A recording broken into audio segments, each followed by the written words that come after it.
સમજી લઈએ શ્લોક નંબર 70 આવ્યા હતા ને? હા, ત્યાંથી જોઈએ.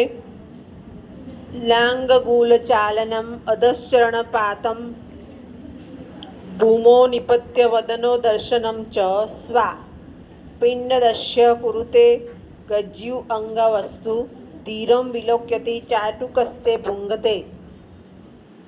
ભાષાંતર જોઈએ. કૂતરું છે એ ખાવાનું આપનારની સામે પૂંછડી પટપટાવે છે, નીચે પડે છે, જમીન પર આળોટે છે, મુખ અને પેટ દેખાડે છે, પરંતુ શ્રેષ્ઠ હાથી જે ખાવાનું આપે એની સામે ધીરતાથી જુએ છે અને સેંકડો ખુશામત પછી ખાય છે. અહીંયા આપણને બે વ્યક્તિત્વ બતાવ્યા, એક નિમ્ન પ્રકારનું વ્યક્તિત્વ અને એક ઉચ્ચ પ્રકારનું. કૂતરા જે છે એને ખાલી ખવડાવો ત્યાં જ પૂંછડી પટપટાવવા માંડે. હાથી પાસે જાઓ તો હાથી તરત જ ખાવા નહીં માંડે, તમારી સામું જોશે. માહવત હશે તો માહવત જ એની પાસે જઈ શકશે, તમને પાસે આવવા દેશે નહીં. અને ધીરજ એટલે એમ કે બરાબર તમારું નિરીક્ષણ થશે કે મારો ઓળખીતો વ્યક્તિ જાય છે અને ત્યાર પછી જ ખાશે, એટલે કે ધીરજ પણ જરૂરી છે.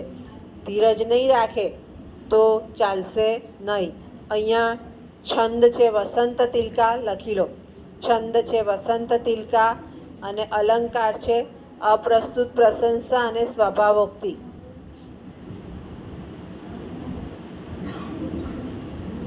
ત્યાર પછી શ્લોક જોઈએ 71મો.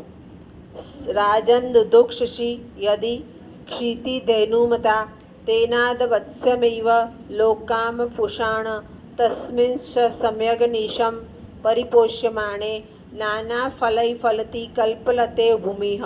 આપણે આ સમજી ગયા છે. રાજા કેવો છે તો પોતાની પ્રજાનું જેવી રીતે વાછરડાનું ગાય ધ્યાન રાખે છે એમ રાખે છે, પ્રજાનું પોષણ કરે છે અને પ્રજાને વિવિધ પ્રકારના ફળ આપે એ રાજા કહેવાય. અને શ્રેષ્ઠ રાજા છે. શ્રેષ્ઠ રાજામાં આપણે આ સમજી ચૂક્યા છીએ, બરાબર. હવે યુનિટ 3 એમાં ટૂંકનોંધ અને ભાષાંતર પૂરું થયું.